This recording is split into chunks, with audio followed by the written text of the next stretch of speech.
ગીર સોમનાથના વેરાવળના બાદલપરામાં ભાજપનો પ્રચંડ પ્રચાર. ધારાસભ્ય ભગવાન બારડનો બાદલપરામાં પ્રચંડ પ્રચાર. તમામ સીટ પર ભાજપનો ભગવો લહેરાશે, આ નિવેદન તેમણે આપ્યું છે. આ વખતે હોશિયાર અને અભ્યાસુ બહેનોને પ્રાથમિકતા આપવામાં આવી છે. અમારા લક્ષ્ય પર ધ્યાન, સામે કોણ છે તે મુદ્દો નથી.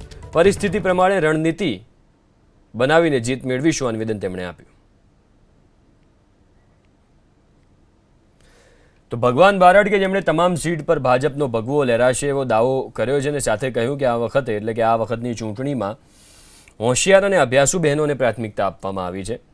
અમારા લક્ષ્ય પર ધ્યાન છે, સામે કોણ છે એ અમારો મુદ્દો નથી, આ નિવેદન તેમણે આપ્યું. તો ભગવાન બારડ કે જેમણે તમામ સીટ પર ભાજપનો ભગવો લહેરાશે એવો દાવો કર્યો છે અને સાથે કહ્યું કે આ વખતે એટલે કે આ વખતની ચૂંટણીમાં હોશિયાર અને અભ્યાસુ બહેનોને પ્રાથમિકતા આપવામાં આવી છે. અમારા લક્ષ્ય પર ધ્યાન છે, સામે કોણ છે એ અમારો મુદ્દો નથી, આ નિવેદન તેમણે આપ્યું.